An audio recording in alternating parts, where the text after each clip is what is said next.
Nuevo hit de Vallejo 777. Disponible en todas las plataformas. Si querés ser parte del grupo digital de radios más importante de la Argentina, si tenés ganas de pertenecer a una de nuestras 3 radios o a nuestro portal digital, te contamos que podés sumarte a Grupo Sónica, el grupo digital más premiado de la Argentina. Envíanos tu propuesta por WhatsApp al 11 22 62 77 28 y contanos qué te gustaría hacer. No te quedes con las ganas de ser un integrante más de Grupo Sónica. Te esperamos.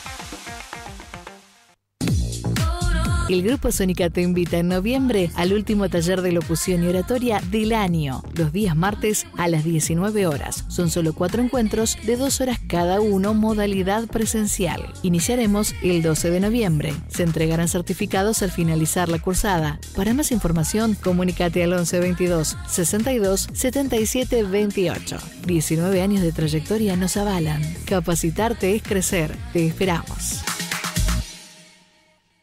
Para que estés al tanto de todo y no te pierdas nada.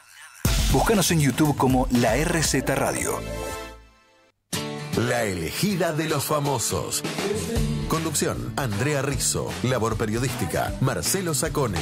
La elegida de los famosos. Todo lo del mundo del espectáculo. Te vas a informar, entretener y divertir. Todos los martes a las 21 horas por la RZ. Para nuestros festejos siempre pensamos en Las Manolas. Las Manolas, Catering Express, perniles, carnes y más. Todo cocinado al horno de leña. Nosotros te lo llevamos a tu casa. Las Manolas, la mejor opción para una juntada, una reunión o un evento especial. Lasmanolas.com.ar, en Instagram @las.manolas. Lo que opinás nos interesa. WhatsApp 11 22 62 77 28 11 22 62 77 28. Solo 4 letras para definir una experiencia única. La RZ. Una radio del Grupo Sónica. Siento muy dentro la voz de mis abuelas, susurrándome paso a paso la receta.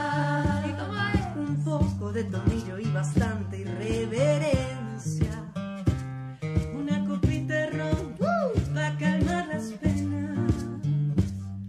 Azafrán para matar el afán y de paso la vergüenza. ¿Qué pasaría si intentas cambiar angustias por fiesta? Traigo la cumbia del viento para que crezca el aliento, para que canten las voces que han callado por tanto tiempo. Traigo la cumbia y te envuelvo entre mis cantos de fuego. Los traigo desde mis ancestros, repítelo, son amuletos. Ay, ay, la, la, ay, la, la, la, ay, la, la, la. Hola, hola, hola, bienvenidos y bienvenidas a este 4º episodio de Frecuencia Operativa, el programa de la Escuela de Psicología Social del Sur.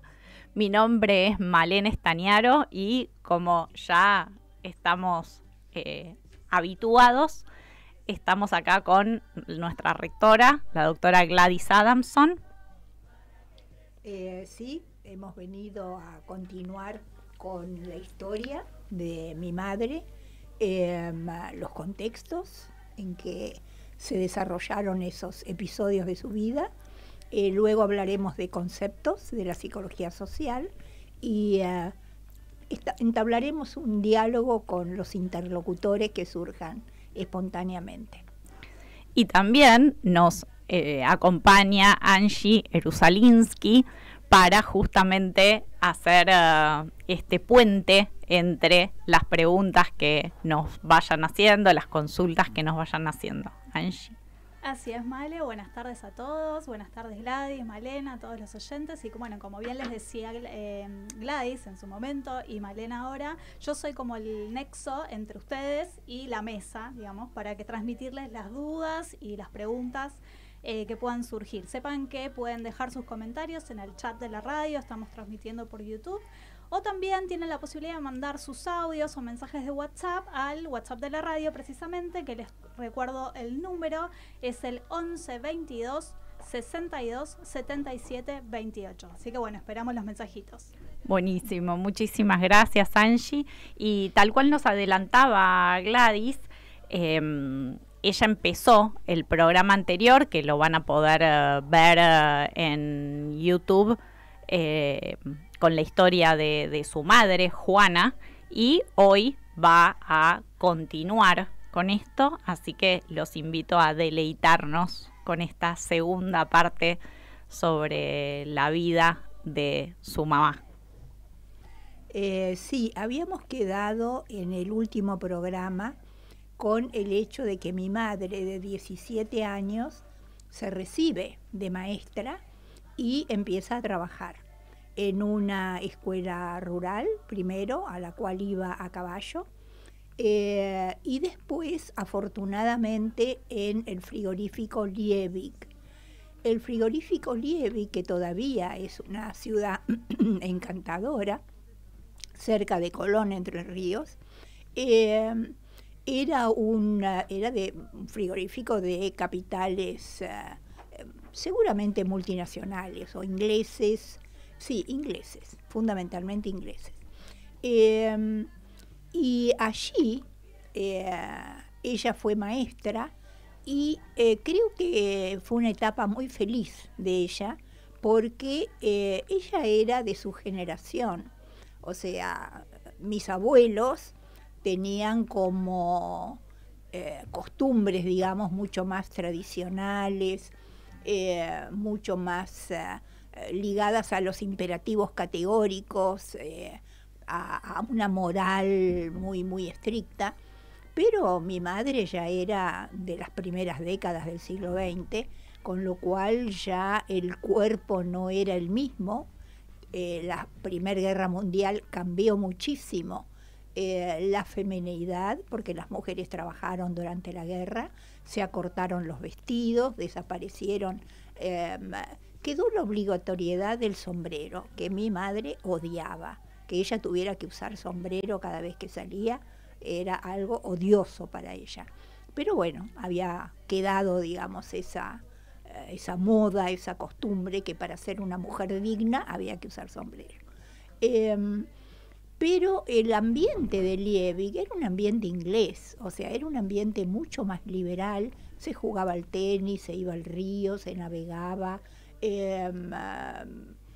uno podía jugar al golf también si le gustaba. En general era un deporte de gerentes, digamos, como de los niveles más altos de la empresa. Ahí conocí a mi padre, que se llamaba Jock, escocés, es el equivalente de John en inglés, y bueno, se enamoraron y yo creo que tenían un ambiente muy propicio porque estaban lejos de sus respectivas familias, o sea, podían actuar como los típicos enamorados que buscan el aislamiento, digamos, del resto de la humanidad. Pero la empresa en la cual trabaja mi padre y que se asentaba en Liebig cierra. Seguramente terminada la guerra, empiezan a escasear la venta de los productos que producía, que estaban en relación a la carne y al extracto de carne, al corned beef, y tiene que irse, con lo cual tienen que separarse, pero se comprometen previamente. Mi padre va a la casa de mis abuelos, requiere, digamos, la mano de la hija. Hay fotos familiares donde ellos están con la familia, con las hermanas de Juana, están en Buenos Aires también, y se separan. Después del compromiso se separan y mi padre va al Paraguay. Va al Paraguay, tiene un proyecto con un socio en Areguá, para una ciudad cercana a Asunción, para fabricar aceite de coco. Y siguen el noviazgo por carta durante 6 años. Ninguno de los dos evidentemente puede viajar. Mi madre seguía trabajando acá, mi padre seguía trabajando en Areguá. Y al cabo de 6 años se ve que deciden casarse por poder. Se casan por poder y mi madre viaja a Asunción. Viaja en tren, viaja en barco,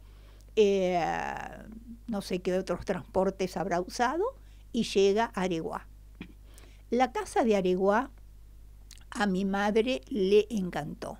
Le gustaba ese estilo entre europeo, italiano, que tenía unas escaleras y un hall antes de entrar a la casa, que es una arquitectura muy típica de Areguá.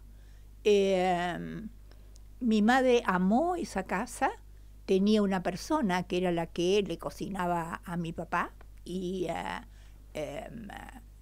ella adoptó, digamos, que aparentemente ella aprendió mucho de esa paraguaya, porque le preparaba la comida, hacía las compras, o sea que ella tuvo una maestra, digamos, ¿no?, entre comillas, acerca de cómo ser ama de casa, con la ropa, con la alimentación. Pero pronto mi madre se dio cuenta que mi padre tenía una sociedad que lo perjudicaba, o sea, era él el que trabajaba, atendía la fábrica, los obreros, producía, y venía el socio una vez por mes y retiraba el dinero, con lo cual pasaban penurias económicas. Al cabo de un tiempo mi madre decide cruzar a Clorinda, pedir un puesto de maestra en Clorinda, porque Asunción está sobre el río Paraguay, pero cruzando el río puede acceder a Formosa, que ya es territorio argentino, y Clorinda es una ciudad no muy lejana, digamos, a la capital, a Formosa capital. Con lo cual se separan durante la semana y se encuentran los fines de semana. La Argentina era muy rica en ese momento, primeras décadas del siglo XX, con lo cual el sueldo de mi mamá era una fortuna en el Paraguay. Por ejemplo, les digo, era equivalente al sueldo del vicepresidente paraguayo. Con lo cual mi mamá pasa a sostener los gastos del hogar, digamos. Por lo cual mi mamá, más práctica que mi papá, insta a mi papá a romper la sociedad, que era una relación muy inconveniente. Con lo cual mi padre se separa de su socio y van a vivir a Clorinda. En Clorinda también tienen una muy linda casa de estilo europeo, y mi madre trabaja en una escuela y mi padre recibe un encargo del gobernador de lo que era territorio de Formosa en ese momento, de construir caminos. Mi padre tenía un perfil de ingeniero, digamos, ¿no? Le gustaba, le encantaba hacer cálculos, hacía puentes, por ejemplo, con lo cual elegía la madera, que decía que siempre tenía que ser quebracho, porque no se podría con el agua, o sea, podía estar debajo del agua, y era una madera tan dura, que persistía, no se deterioraba. Y tenía anécdotas hermosas, porque trabajaba con obreros, con indios tobas, con lo cual estaba imbuido en esas leyendas, mitologías, digamos, de la población formoseña, que es básicamente guaraní, de la cultura guaraní. De noche, con las ánimas y los fantasmas, él era muy observador y tenía hermosos relatos respecto de esa actividad. Mi madre sufría de jaquecas, que le hacían faltar a la escuela, y empezó a tener problemas con las directoras, de las escuelas donde trabajaba, con lo cual dijo, no, yo si voy a tener este problema constante con las directoras, con las faltas y demás, yo tengo que ser la directora de la escuela. Así puedo tener la libertad de organizar cuando tengo una jaqueca y puedo seguir con el trabajo. Pero se enteran de repente que ha quedado vacante la dirección de una escuela en el interior de Formosa. Un interior que era campo y 4 casas. La escuela rancho, la carnicería, la casa de un policía retirado, porque no tenían policía, no había capilla, no había iglesia, y población que eran a veces familiares de estancieros de la zona, y chacareros, grandes extensiones de chacras, digamos, de campesinos. Se enteran de que el director de esa escuela ha sido acuchillado. Por eso quedó vacante el puesto. Y bueno, deciden ir a verlo para saber qué era lo que había pasado, y el director les dice, miren, la gente de ese lugar es buena gente. Yo creo que la culpa que me acuchillaran fue mía, porque tuve un altercado con un alumno que pasó por la escuela, no me saludó, yo se lo reproché, me dijo una guarangada, que casi irreproducible, digamos, y yo le di una cachetada. Al rato caen los hermanos de este estudiante y tienen un altercado, él les explica, aparentemente el director tenía mal carácter o tenía un uso abusivo de su rol. La cuestión es que le dan varios puntazos, lo acuchillan. Pero él considera que había un exceso de parte de él. Bueno, mis padres se van, lo reflexionan, digamos, lo piensan, y mi mamá decide aceptar. Creo que esto muestra un poco el carácter de mi madre, en el sentido de que no se amedrentaba frente a los desafíos, ¿no? Porque uno diría, bueno, si tengo que reemplazar a un director que ha sido acuchillado por familiares de un alumno, bueno, es para pensarlo como mínimo 2 veces, digamos, ¿no? Además, era un lugar donde no había caminos, o sea que ella tenía que ir con todos los muebles, los enseres, y ya 2 hijos. Mis 2 hermanos mayores ya habían nacido. El segundo era un bebé. Tenían que ir en carreta a Campo Traviesa. Esa zona se llama La Frontera, que es campo, Palmares. Para mí es un paisaje hermoso, porque son esteros, pastizales, palmeras, monte, con animales, con monos, el mono carayá. Y bueno, subieron todo a, no sé si 1 carreta, 2 carretas con bueyes, y fueron a Campo Traviesa. Mi papá siempre se sintió un poco culpable, como diciendo, yo viajé más cómodo, porque yo viajaba a caballo. Y mi madre, con sus 2 hijos, más todos los muebles, los enseres de una casa, viajaba en carreta. En esa zona había lo que se llamaban los tacurúes, que eran hormigueros, pero hormigueros que, como era zona inundable, crecían para arriba y eran durísimos. O sea, todo el campo estaba lleno de montículos que eran hormigueros, pero eran como cemento, o sea, muy, muy duros, que supongo que sería el refugio de las hormigas cuando se inundaba. La cuestión es que ahí iba mi madre a campo traviesa, con la carreta que se bamboleaba de un lado para el otro, atravesando esteros, tacurúes, a paso de buey,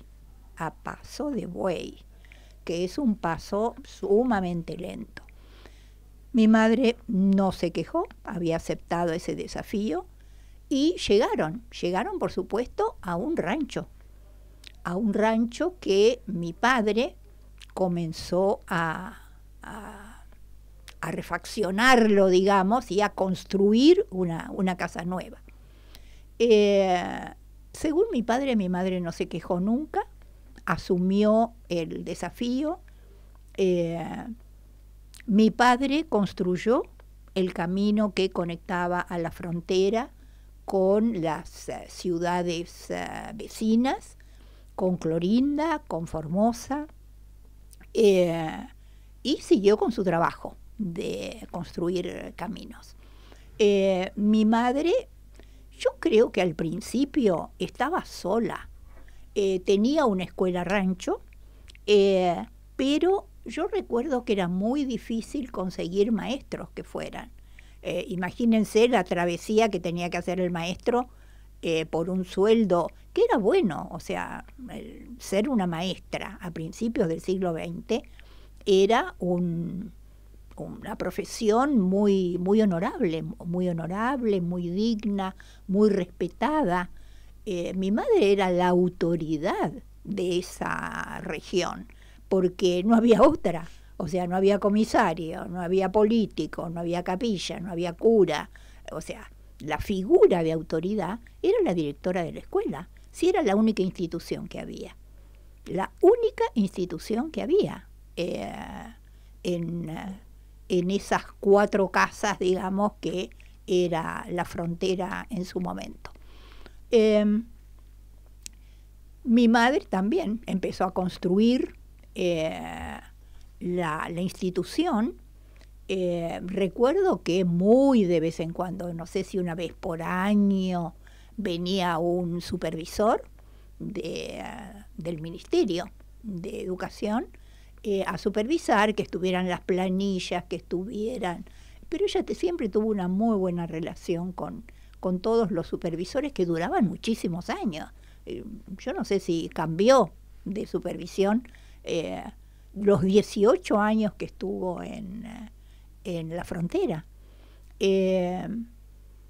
Pero poco a poco fue consiguiendo maestras. Yo pasé mi infancia ahí, y porque iba con ella, iba corriendo detrás de ella, porque ella siempre caminaba apurada. Y yo la pasé muy bien en esa escuela rancho, porque claro, yo tenía, supónganse, 3 años y medio, 4 años. Entonces yo me metía en un grado y escuchaba, me quedaba ahí un rato, escuchaba los relatos, lo que se le enseñaba, estaban los chicos. Cuando me aburría, me iba, jugaba un rato en el patio y me metía en otro grado. Entonces, en ese otro grado se hablaba de otras cosas, y eran de otras narraciones, y de otras... Entonces yo iba cambiando de grado de acuerdo a lo que me interesaba, digamos, y pasaba un día fantástico. Se comía en la escuela, había una cocina, los chicos almorzaban, y después se iban a su casa. Por supuesto, venían descalzos, con alpargatas. Ahora, yo recuerdo que era época del peronismo. La cuestión es que mi madre se entera de que hay un plan quinquenal para eliminar las escuelas rancho. Entonces mi madre dice, yo voy a ir a Buenos Aires y voy a pedir que me construyan una escuela de material, así reemplazo la escuela rancho por una escuela de material. Entonces todo el mundo le decía, pero no, Juanita, no te van a hacer una escuela, porque hay una escuela acá, no sé si eran 11 kilómetros, 15 kilómetros, pero alrededor de esa cifra, o sea, era muy cerca. Mi madre decía, no importa, lo voy a pedir. Los alumnos de la escuela venían a caballo A veces venían caminando y a veces venían a caballo, ataban el caballo en un árbol y el caballo los esperaba hasta que salían. Estábamos cerca de un riacho.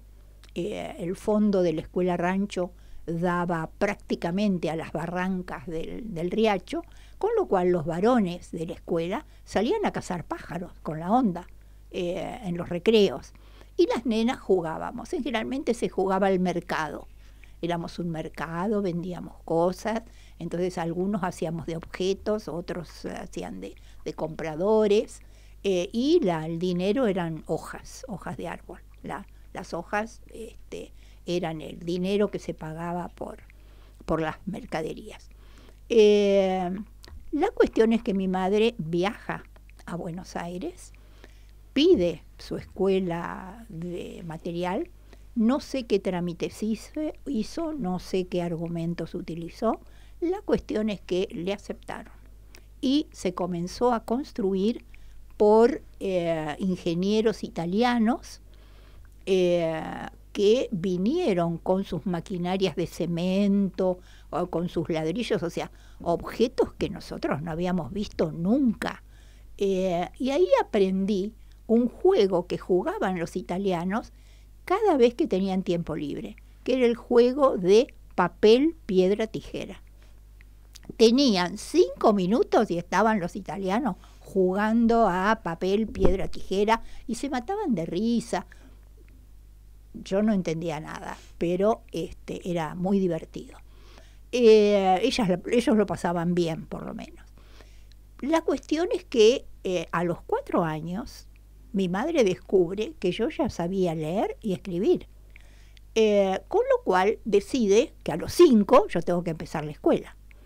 Yo empiezo en la escuela rancho y hago lo que se llamaba primero inferior.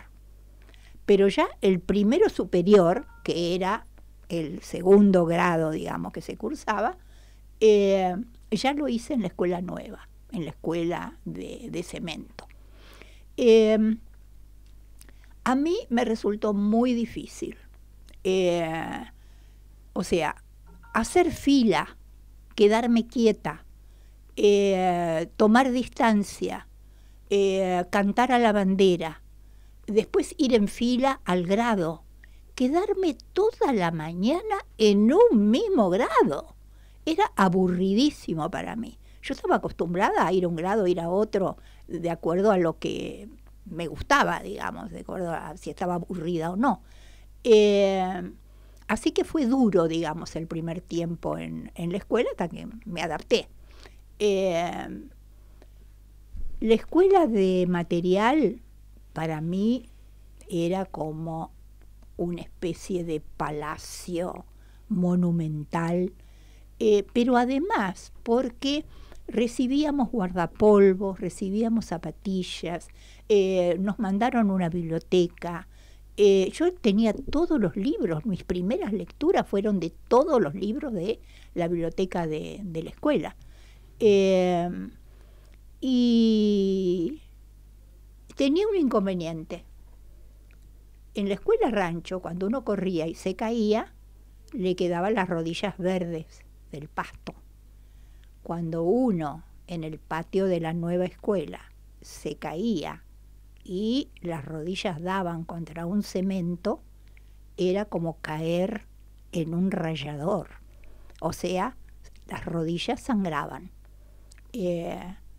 Eso fue algo, un aprendizaje desagradable o traumático, digamos, que demandó la escuela nueva. Bueno, hermoso como nos venís mal acostumbrando en estos programas. Este es el 4.º programa, muchísimas gracias. Así que ahora vamos a un corte, a una canción y nos vemos en unos minutos.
caras de la luna son dos.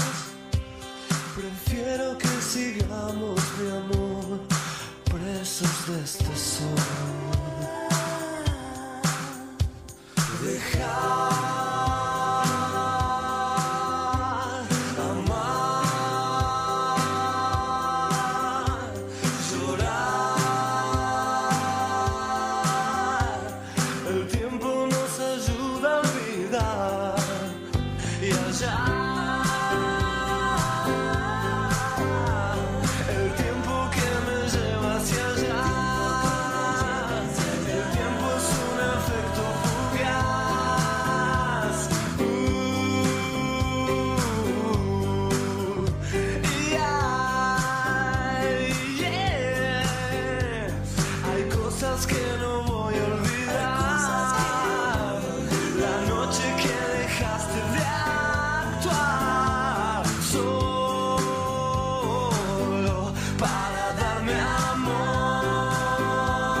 Pensaste en dejarlo y tirarlo junto a mí, junto a mí. Hay secretos en el fondo del mar, personas que me quiero llevar, aromas que no voy a olvidar, silencios que prefiero callar. Mientras vos jugás.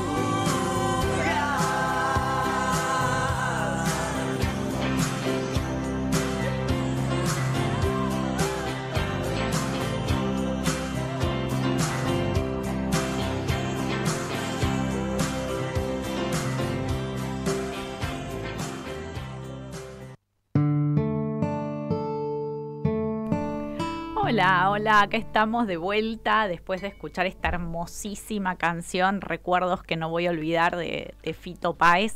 Y para los que quieran ver los programas anteriores, porque estamos en el 4º programa de Frecuencia Operativa, que es el programa de radio de la Escuela de Psicología Social del Sur, los capítulos anteriores, los episodios anteriores los tienen en nuestro canal de YouTube. ¿Tenemos algún comentario, pregunta, Angie? Sí, Male, tenemos precisamente ahora 2 comentarios que, bueno, surgen del relato hermoso que nos regaló Gladys. Tenemos a Mirta que dice: qué placer, Gladys, escuchar tan hermosa y fascinante historias familiares y transmitidas con tanta claridad y tanto cariño. Felicitaciones, da mucho placer escucharla. Y después tenemos a Ana María que pone: felicitaciones, qué memoria y hermosa historia. Queremos más. Bueno, buenísimo. Vamos por el buen camino entonces. Buenísimo. Bueno, genial. ¿Querés recordar por si alguien nos quiere mandar un audio o...? Exacto, sí, tenés toda la razón, me estaba olvidando ese detalle tan importante. Si nos quieren mandar un audio o enviarnos un mensajito de WhatsApp, tienen que hacerlo al 11 22 62 77 28. Y como bien les decía Male, también estamos en YouTube, ¿sí? O sea, si bien los episodios anteriores también los pueden ver en el canal de YouTube de la escuela, ahora estamos en vivo en el YouTube de Radio Sónica, ¿sí? De la RZ. Ahí pueden ver la transmisión que estamos teniendo en este momento y dejar sus comentarios. Muchísimas gracias, Ann. Bueno, y ahora estamos en el segundo bloque.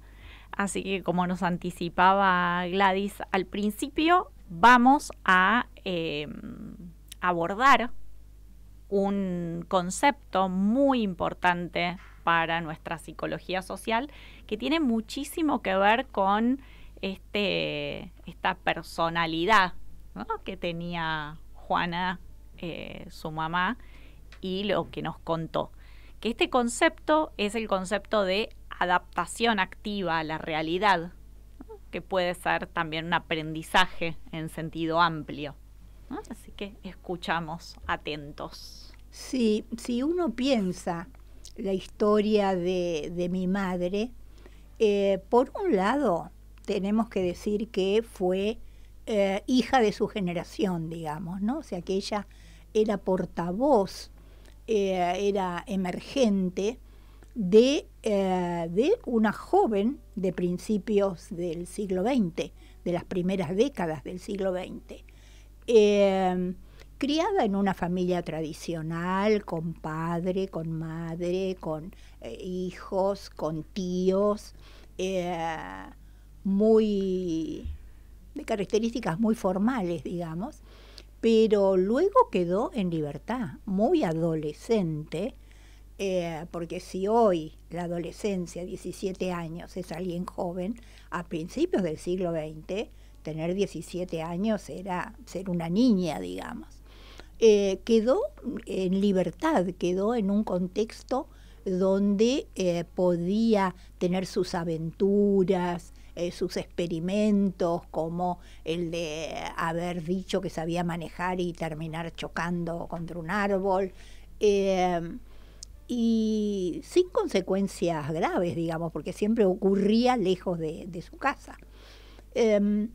Y después el noviazgo por carta, o sea, el sostener un vínculo, un afecto entrañable, comprometido, a, no sé, miles de kilómetros de distancia, también no implicaba un posicionamiento comprometido, digamos, con ese vínculo, con esa relación, y prolongado, porque fueron 6 años de noviazgo.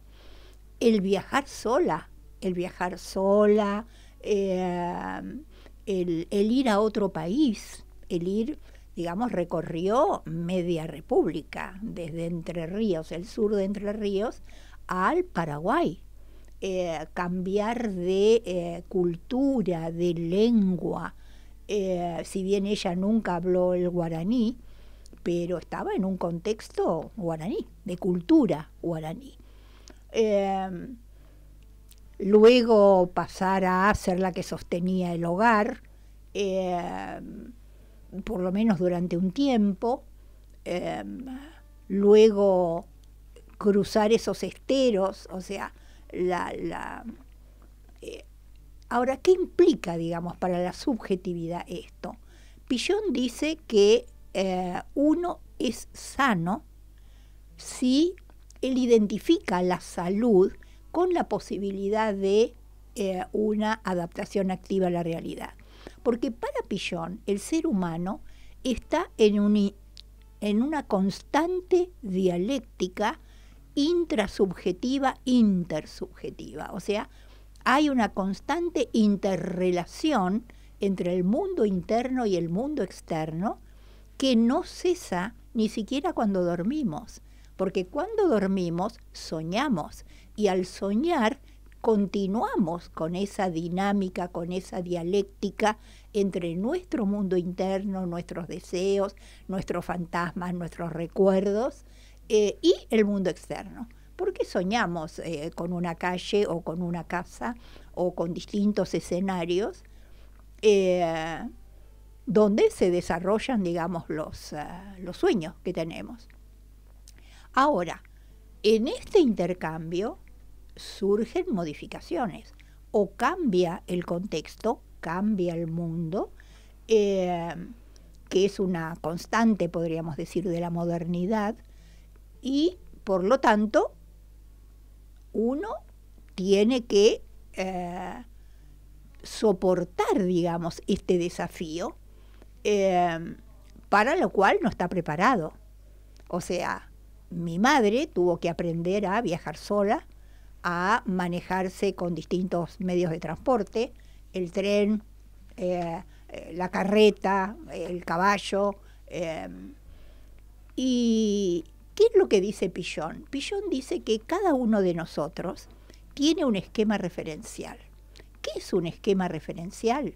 Es parte importante de nuestro mundo interno y que tiene estructuras cognitivas, afectivas y de acción. Dicho más sencillamente, todos tenemos formas de pensar nuestra realidad, el mundo, tenemos formas de sentir, tenemos afectos que los expresamos de determinada manera y tenemos formas de acción, formas de interacción con el mundo.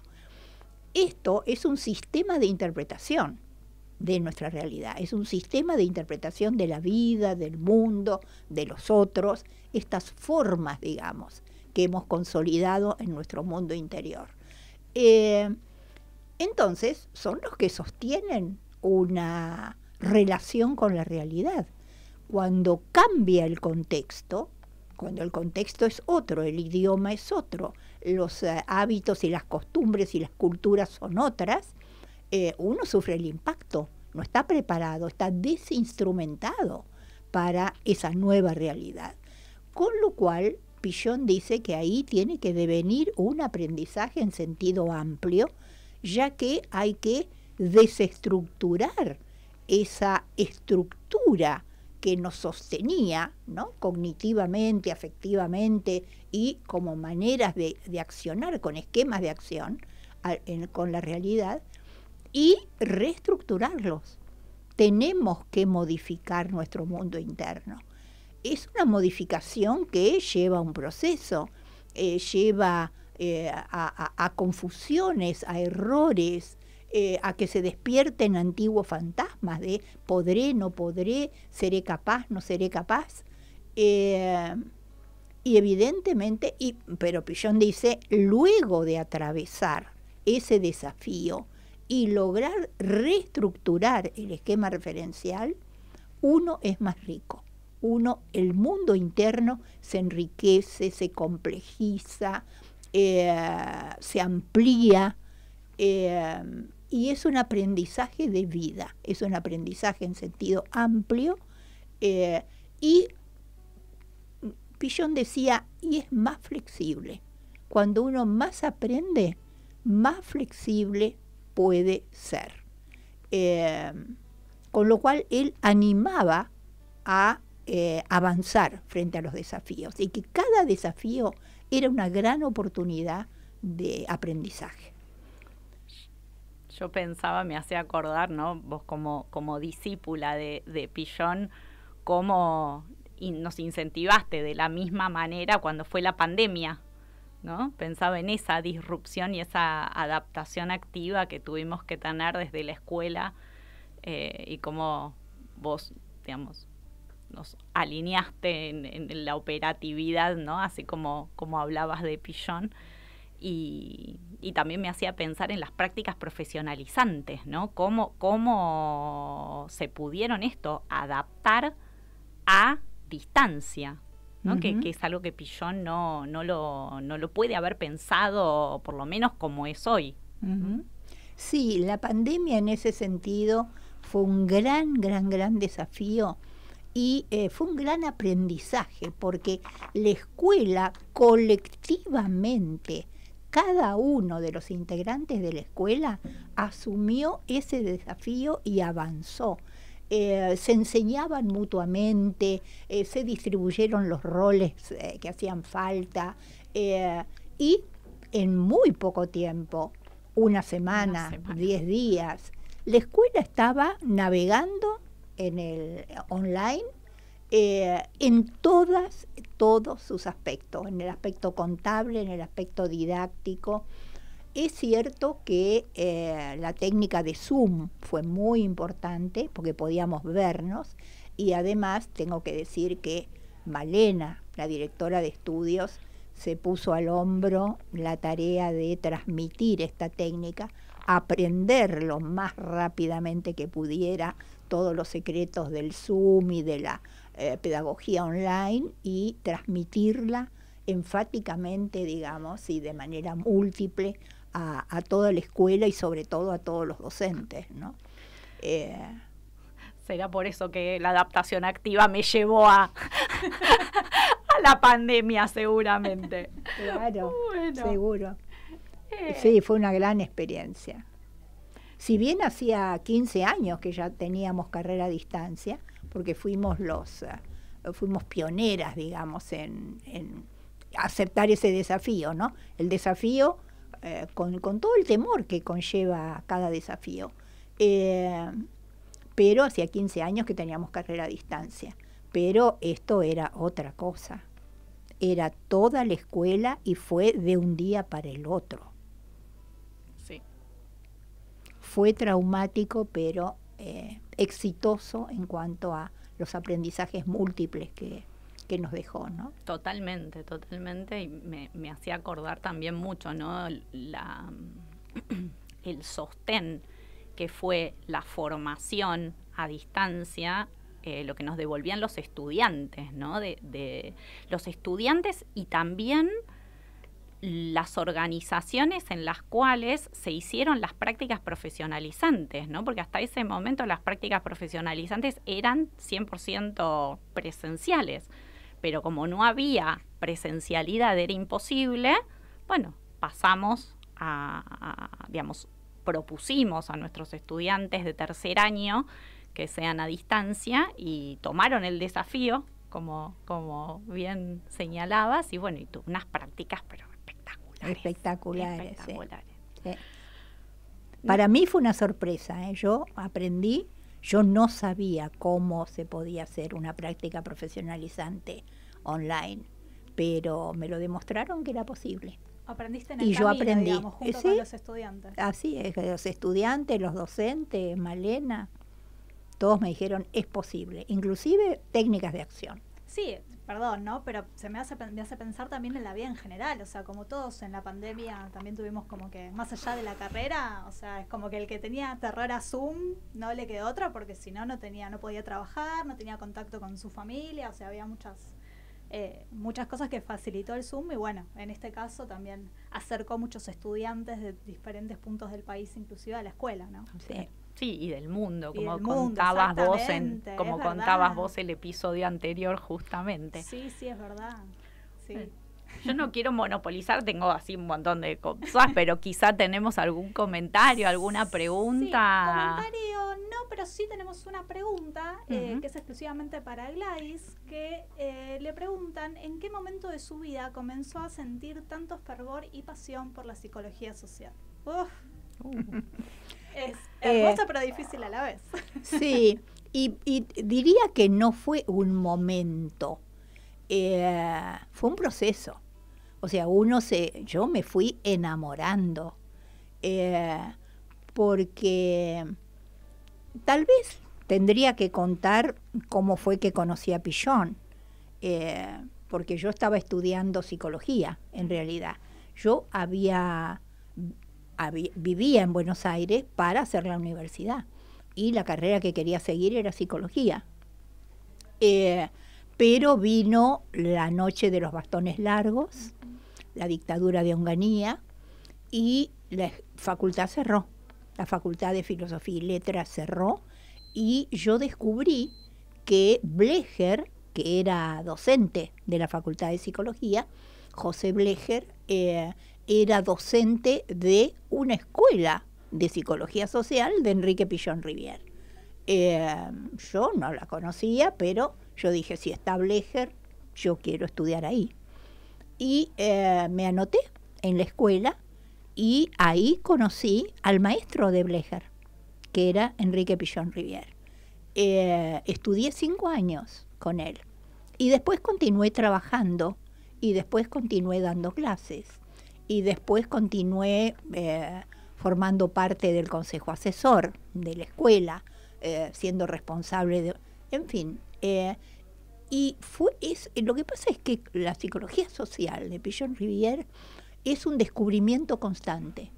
Yo doy clases y lo leo y vuelvo a aprender de sus conceptos, ¿no? O sea que Coincido. es un aprendizaje interminable, eterno.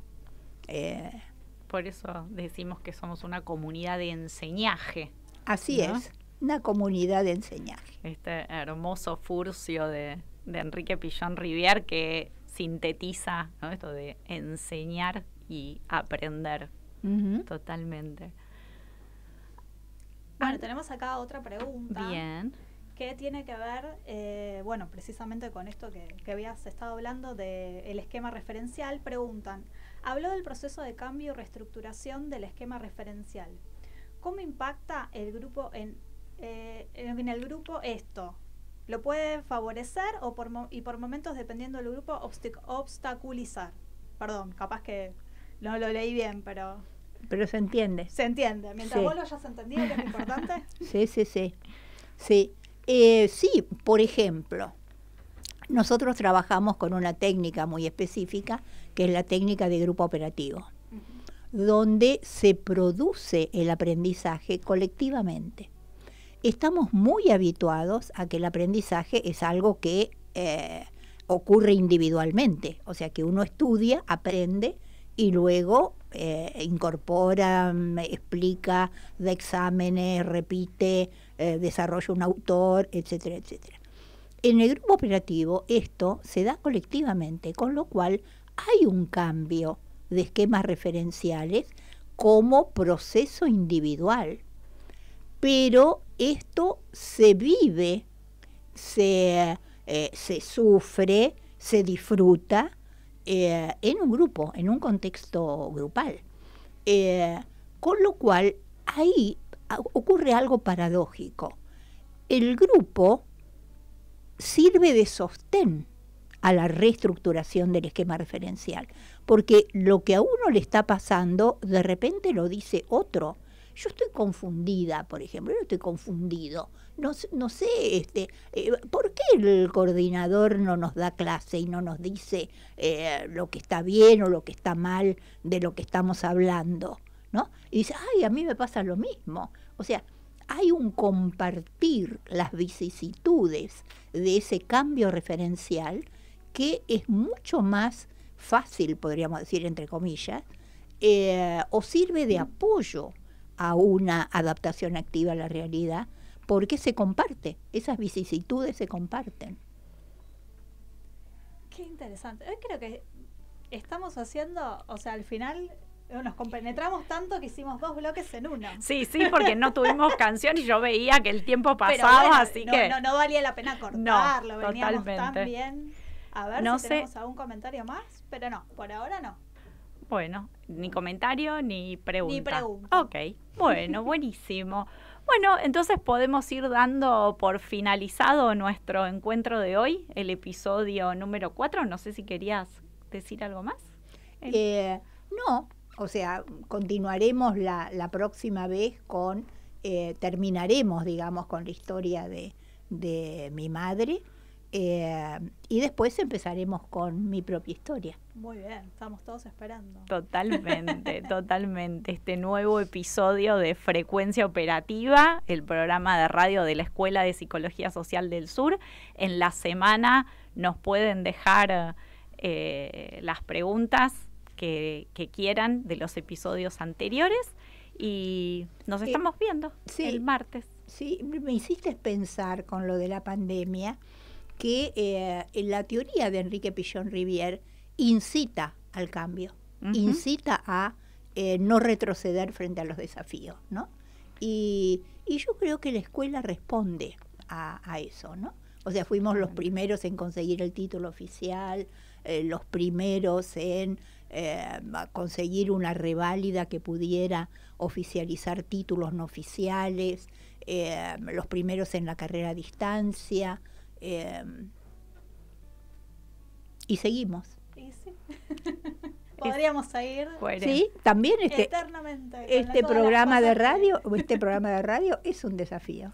Sí, totalmente. Pero también pienso, ¿no?, en esta frase tan actual que es que lo único constante es el cambio. Así es. Cómo nuestra psicología social nos ayuda tanto a Asumirlo, ¿sí? a atravesar de una manera saludable estos tiempos que nos tocan vivir.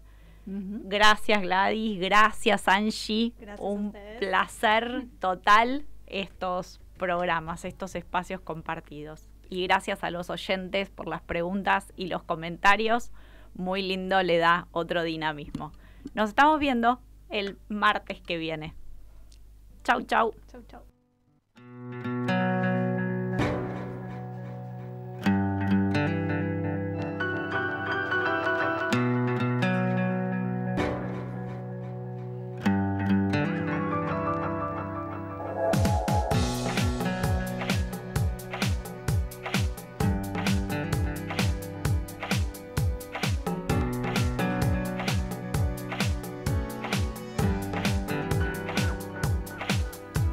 Avanzo y escribo,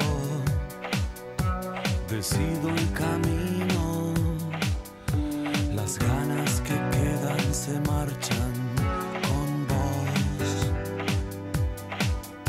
se apaga el deseo, ya no me entrevero, y hablar es lo que se me va mejor.